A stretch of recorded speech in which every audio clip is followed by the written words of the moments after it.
What's up, everyone? Welcome back to the 1894. I'm Darrow. Got Joe here today to review the drubbing of Leeds. It was 7-0, Joe. What do you make of it? I absolutely loved it. I mean, I'm not the biggest fan of Leeds, especially after last season. They took 5 points off us. I wondered why it took us this long to absolutely batter them. I know they were without key players, but I mean, so were we. We didn't have a right back. We were playing John Stones there, so we weren't in an ideal situation either. I mean, crowd were chanting, "We want 10." I wanted 10. I wanted to go out there. It's a statement. I'm pretty sure Sky said the same thing. We sent a statement out to our rivals. It is a massive statement that we can score goals, we can win games, we can absolutely batter teams. Like, I'm surprised that we only had like a 2-point-something XG, because we absolutely destroyed them. It was just constant. Like, the passing was great, the movement was even better. It's good to see De Bruyne back on the score sheet, but we were just outstanding. We were just everywhere. We didn't let up once either, because there were constant chances where Gundogan could have scored a header. I mean, Foden missed a couple of shots. De Bruyne put a few into Rowe's head. It was everywhere. The fact Bernardo got to come off at half-time was very good as well, because I remember we were sat in the Discord call watching it. We just said we're going to thump these after about 10 minutes. But Joe, look, they were very, very frail. What was the main part that contributed to us winning? Their press is always really, really good, but it's also very dangerous the way they do it, because it tends to drag their players out of position a hell of a lot. And you saw the amount of space. If we beat that first, if we beat the press, that's taken 5 players out of the game, and suddenly we're running forward with 4 or 5 players into they've got 3 at the back. And you saw the amount of times they just had to foul us. Like, Firpo was picking up a yellow card. He could have got himself sent off. There was so much space. Mahrez and Grealish had an absolute field day in the wide positions. They just had so much room to manoeuvre. And we just absolutely swamped them. We pressed them really well ourselves. As when we lost the ball, as soon as they tried to transition, they couldn't get out of their own half. They just struggled so much to get anything out of the game, until maybe the final sort of 10 minutes where we kind of let off a bit. But by that point, we'd already scored 7, so it didn't really matter. Yeah, no, I thought their press was good, but I feel like they're a bit too stubborn in the way that they're not changing it for anybody. It doesn't matter if they're 4-0 down. They're still going to attack, which I suppose you can say fair enough, but you're losing 7-0. You're in a relegation dogfight.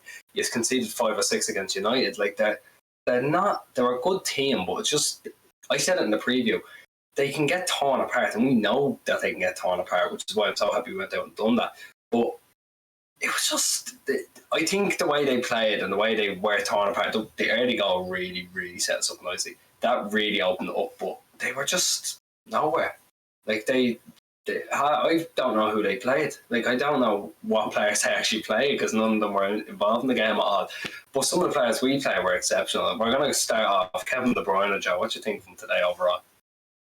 Overall, now, you can call me crazy, because he had a good game. He scored 2 goals. One of them was an absolute cracker as well. But you can call me crazy all you want. Overall, I didn't think his game was that great.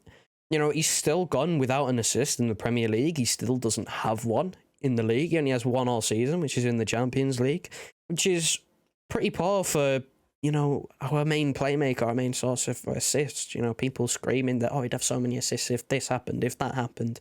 He put one into Rowe's head at the end. I mean, just end of the game, have a wild shot, but a few misplaced passes here and there.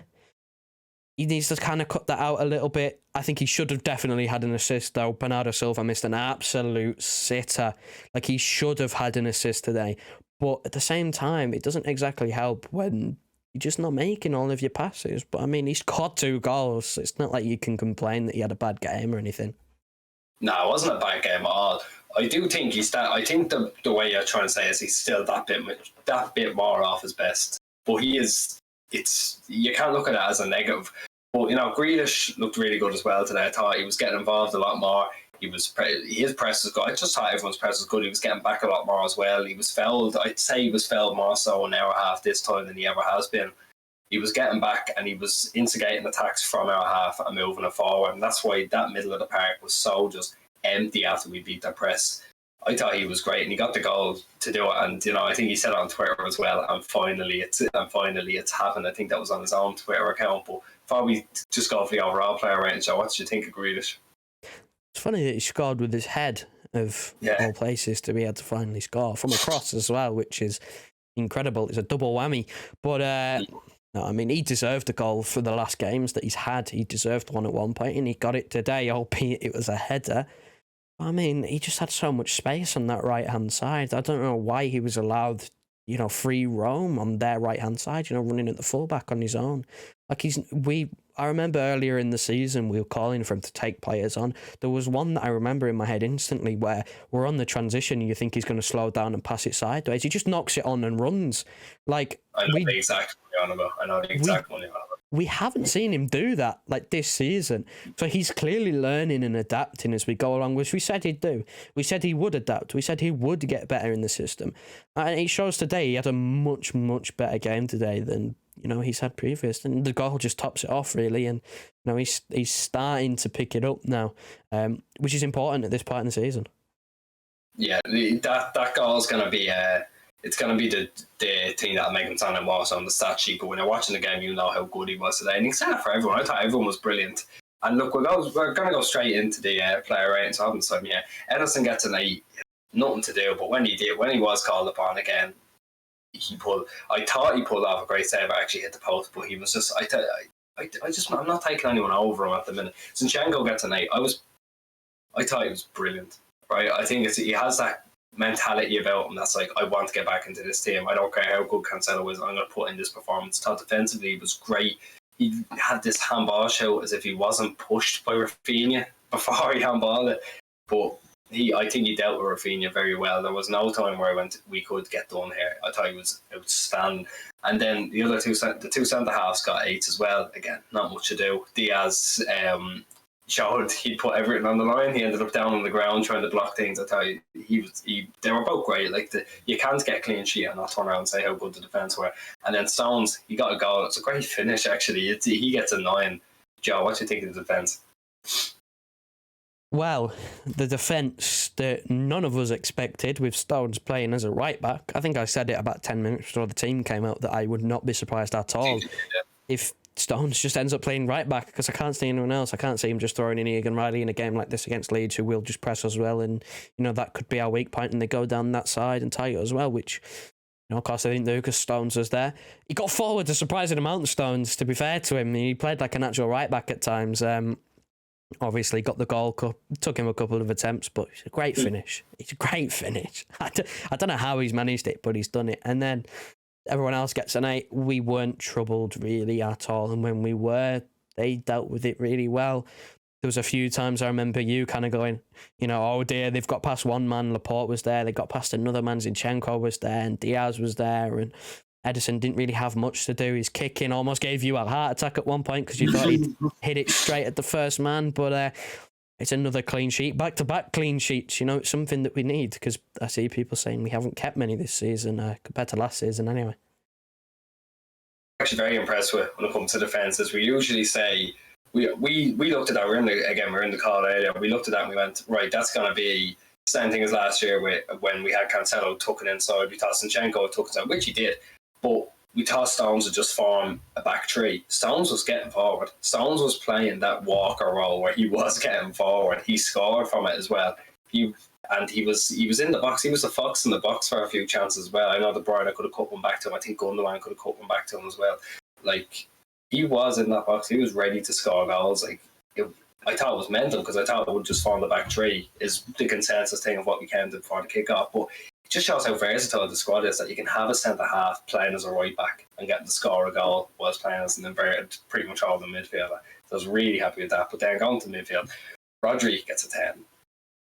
It was Yaya-esque. He was unbelievable. He had all the space in the world in the midfield, but not obviously cater to him, but just the power that he had, just storming through the midfield. He was the reason that first goal was scored, and it's the reason why the floodgates open. Then we get Bernardo 7. He only played 45 minutes. Nothing you can really do about that. He was taken off for rest, and thank God he was taken off for rest, because Leeds are dirty Leeds.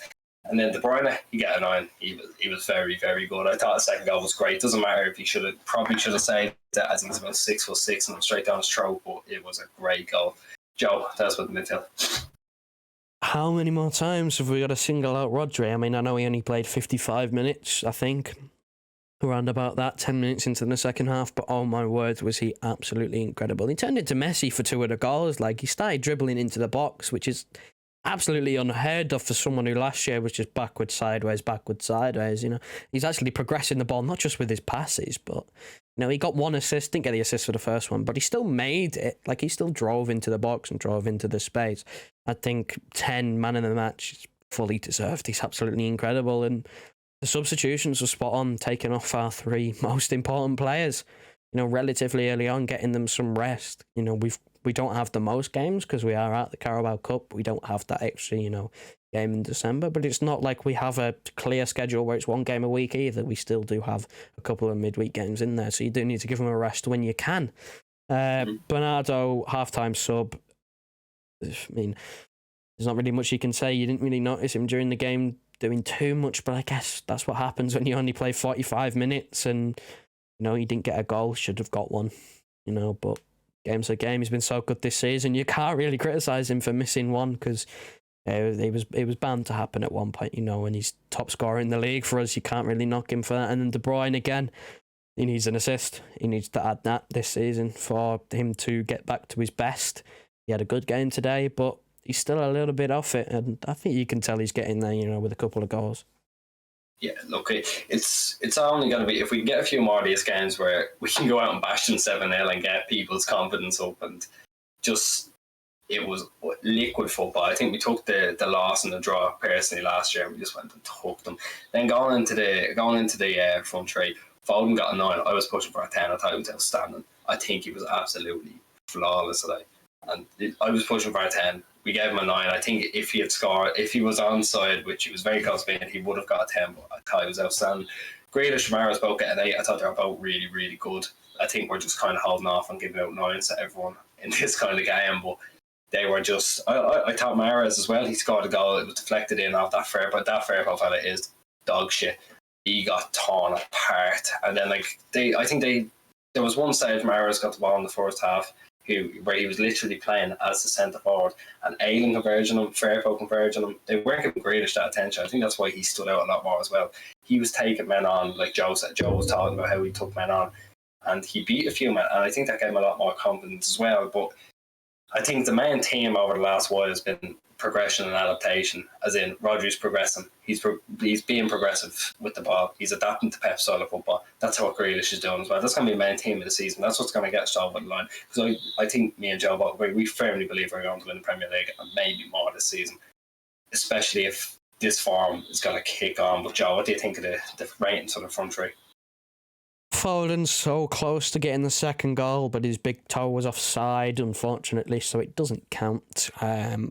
Gets the assist for the Nathan Ake goal from the corner, which is absolutely mental. I did say actually at one point during the game, if there's any time we're going to score from a corner, it's going to be today, because we have 3 centre-halves on the pitch, and what are the odds that Nathan Ake comes on the shortest of the lot and scores? Absolutely wild. But no, if he scores that second, 100% gets a 10, and he's definitely up there for it already anyway, because he was just so good again. Like, it proves how much we've missed him with all his injuries this season. He's just so good. He just has to be there. Grealish and Mahrez, again, like I said, they'd gravitate to one and leave space for the other because of the way they press. They're just, like you said, they're arrogant. Even if they're missing key players, they'll still play the same way, which in a sense you can go, they have a philosophy, but it is clearly not working because they're getting punished for it. But again, that's what happens when you leave quality players in space. They do things. They make it happen. Mahrez's goal was lucky. He was aiming for the near post, takes a deflection off Firpo, goes in the far post. We take those. He still gets the goal because it was heading on target in the first place. But, I mean, again, you miss 100% of the shots you don't take. I like to say that a lot. 7-0. I do rinse it. 7-0 was actually, flattering Leeds. Could have been 10. Could have been double digits again, which is scary because they're in a relegation fight now. I know you, I think in the Premier League predictions we did at the start of the season, you thought they'd be all right mid-table. I said they'd be struggling a little bit. It looks like they're struggling a little bit now, and they are firmly in this relegation fight. And if they concede, they conceded 5 to United and 7 to us, it's not looking good for them. And can we play them every week? Maybe not. Look, I think that they look worn out, is what they look like. They look like they're really worn out. And we have to add the caveat as well. They have missed a lot of players. Bamford can't get more than 10 minutes. I'm pretty sure Calvin Phillips was out tonight. Not that I would have noticed because there was no one on the fucking pitch for Leeds, but they've been shredded down to the bare bones. I think we had to add that to it, but no one was stopping. We could have gone and played the Galacticos and we still would have won tonight. That's how good we were. But look, I tell you what, we'll wrap it up there, right? Thanks very much for watching. I was meant to mention at the start, but we are 12 subscribers off 600, and it'll be a really nice Christmas present. You can see all the Christmas stuff around me, right? We be a really, really nice Christmas present if we get 600 before. And look, thanks very much for watching. We'll be back for Newcastle. Not watching on again, you know yourself. We'll see you after. Thanks very much for watching. We'll see you next time.